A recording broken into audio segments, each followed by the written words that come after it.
dear colleagues, dear friends, you will have already received an extensive report on my activities since my re-election in Luxembourg. I will now simply highlight some of the ones that have taken place since our last gathering in Marrakesh. At the outset, I'd like to say that we have quite informative new website and quite active, let's say, outreach through social media, and I think there are many activities that you already know. But let me present them in three broad sections. It's expanding our partnerships, reaffirming our position within the OSCE family, and underlining your political priorities. First, a lot of efforts have been made to expand our partnerships with international and regional organizations and with the national parliaments of OSCE participating states and partners for cooperation. I have held a number of bilateral meetings with speakers of parliaments on the margins of my participation in events such as meeting of speakers of Eurasian countries, parliaments in Nur-Sultan, the IPU Assembly in Belgrade, and the European Conference of Presidents of Parliament in Strasbourg. These were useful conversations to present our activities and ensure continued support for our work at the highest level. Over the past several months, I have also met with the Secretary Generals of Presidents and Presidents of the Parliamentary Assembly of Council of Europe, of NATO Parliamentary Assembly, and the Interparliamentary Union. These conversations underline the need to enhance synergies both between the OSCE and other interparliamentary organizations, but also between our respective executive structures to increase our overall impact through our comparative advantages. I have also had conversations with the leadership of the European Parliament to discuss opportunities for joint projects, including on election observation and conflict prevention efforts.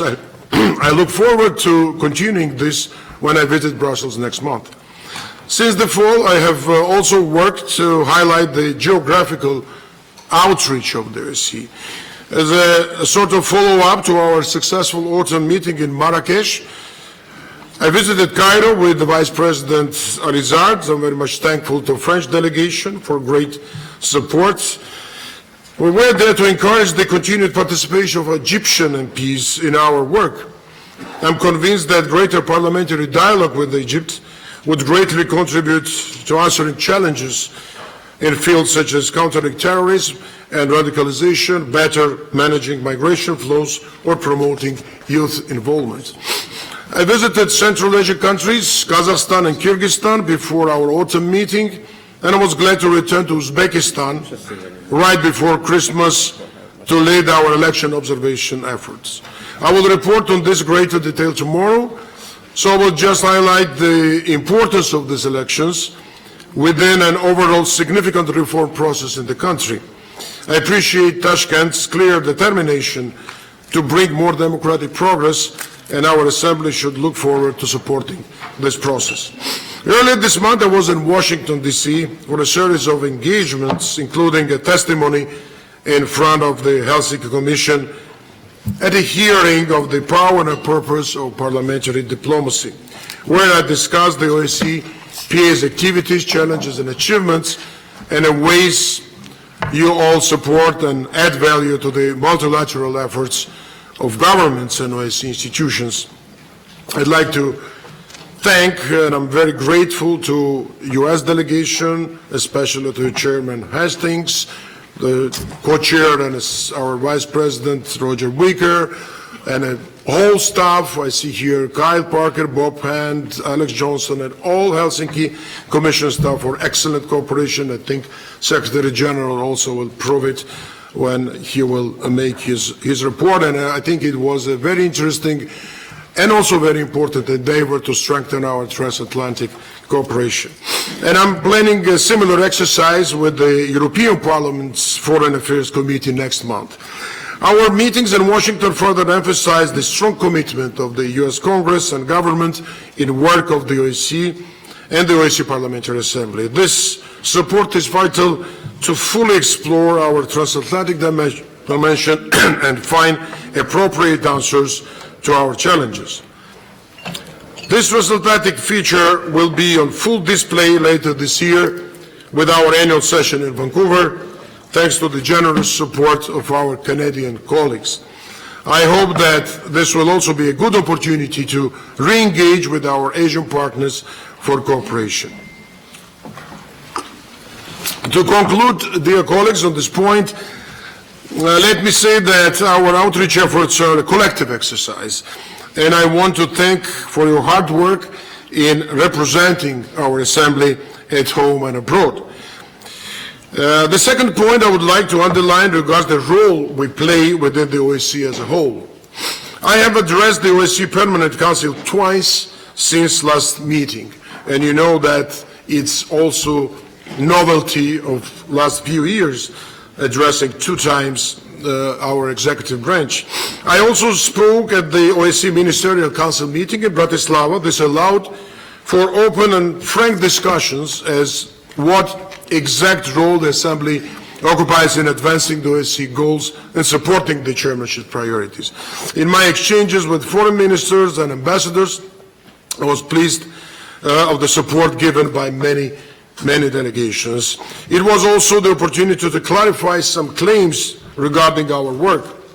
For instance, I have had an interesting and a useful exchange with the Russian ambassador regarding the events that took place in Luxembourg, and I stressed that our Parliamentary Assembly is always extremely cautious to maintain objective and biased positions toward all its members, but it must be clear that the Assembly will continue to firmly defend OSCE commitments stemming from the Helsinki Finland Act. Nonetheless, we have kept an open ear when it comes to the ways we function and our rules of procedure. Prior to the Ministerial Council meeting, we had a very productive conversation on this topic with an extended group of members so that we can find inclusive ways to modernize our work. We reached consensus on some amendments which will be presented to you later in our agenda. And under this point, I would like also to note that the appreciative words I have received regarding the work of our ad hoc committees and special representatives, which are real assets for our Assembly and our organization at large, and I think you will all hear their reports later on. I had the chance to take part also in CCT, or Counter-Terrorist Committee trip to Norway last month, a very emotional visit, which paid tribute to the 77 victims of the 22nd July 2011 attack in Utøya and Oslo. Our discussions also encouraged us to work together to harmonize legislation among OSCE countries and improve mechanisms for data exchange. This is an area where we can make a distinct parliamentary contribution in the global fight against terrorism and violent extremism. Our collective work has, of course, been discussed at the high-level meetings I have already referred to. I have also used these consultations to affirm our support for the OSCE field operations and advocate for the reopening of those that have been intentionally suspended, in particular in the South Caucasus. We continue to enjoy excellent cooperation with the OSCE executive structures. This synergy is a key to making sure that the time we spend away from our national parliaments on behalf of OSCE has the greatest impact on the citizens we represent.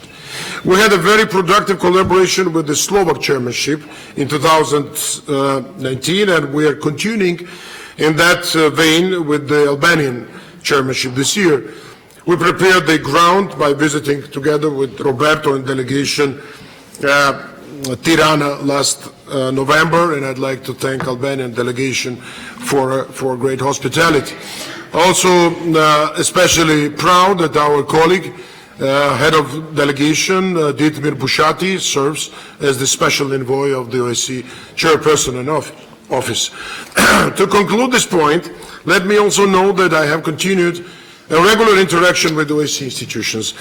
I participated in the Representative of Freedom of Media's South Caucasus Conference in Tbilisi in October, and I've also exchanged on a number of occasions with ODIHR Director Gisladotir. And this spring, we also look forward to working with ODIHR on a conference on parliamentary integrity hosted by our Armenian colleagues on 11-12 June. I hope that many of you will be able to take part.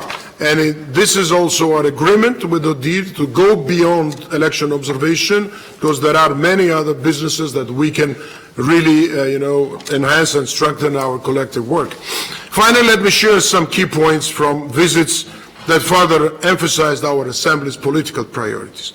Addressing armed conflicts throughout the OSCE area has been our main concerns for many years. I was in Kiev in December together with Elena Hoja and Kyriakos Agivani. This was the sixth time that a PA delegation visited Ukraine, only in 2019, underlining the high priority we have attached to the conflict. There we expressed our continued support for a full and comprehensive ceasefire, additional disengagement zones, the exchange of detainees, and a further humanitarian and confidence-building measures to restore peace and Ukraine's territorial integrity. As the first president of the PA hailing from Caucasus, I have also felt an added responsibility to do more for this region of the OSCE. I was recently in Yerevan in November for fruitful conversations on the country's deep and comprehensive reform program, and also in Baku just a month ahead of Azerbaijan's parliamentary elections, of course interacting with the many interlocutors there and the leadership of the country and the Prime Minister Pashinyan and the President Aliyev, and we spoke, of course, first of all about conflict resolution and a parliamentarian's involvement, what is the value of that and how we could craft policies better. This visit also offered, again, the opportunity to assess added value of parliamentary diplomacy in this context. And I know that parliamentarians and my colleagues are eager to do more to advance the peaceful settlement of conflicts, and we must continue to explore ways to harness this goodwill through carefully crafted activities. One of these in the upcoming Alliance-Violet seminar, which is really an exceptional opportunity to have a frank dialogue. I'm thankful to the German delegation and German friends, and it will be also organized this year in May. In Washington, I took part in the seminar of Future Leadership for Political Inclusion in the OSCE region, hosted by US Helsinki Commission and Congress. In particularly, very much grateful for this important endeavor. Some of our members, they participated and they attest themselves importance and relevance of this exercise. It was also a good opportunity to follow up on the call made by our Assembly to establish a forum of young parliamentarians. We need to continue hearing new perspectives by actively including more women and youth from diverse backgrounds in our decision-making mechanism to provide adequate answers to our challenges.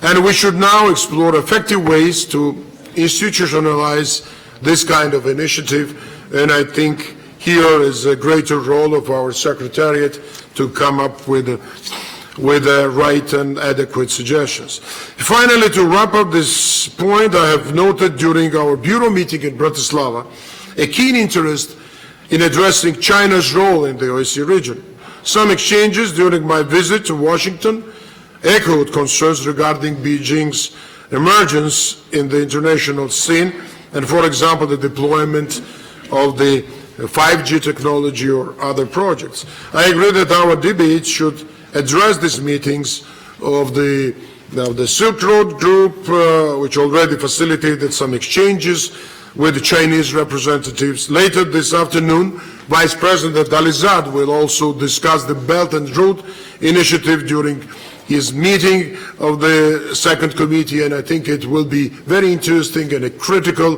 overview of the process. And I know yesterday also we had exchange the small advisory group which we reinstated, and the Bureau that also last Friday seminar will allocate special time for the discussion on issues about China. So, dear colleagues, as you see, I personally also with our staff, with with many of you.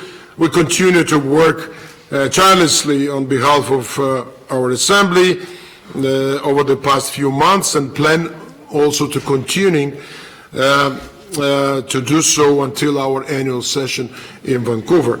As previously mentioned, and a few words about future plans. We will visit European institutions in Brussels next month. We'll also meet UN stakeholders in New York after visiting Ottawa to sign our annual session agreement. Also plan to attend various OSCE events, including the Silk Road meeting in Istanbul, the Anti-Corruption Conference in Cyprus, and already a few times mentioned Lansweiler Seminar and the Parliamentary Integrity Conference in Yerevan.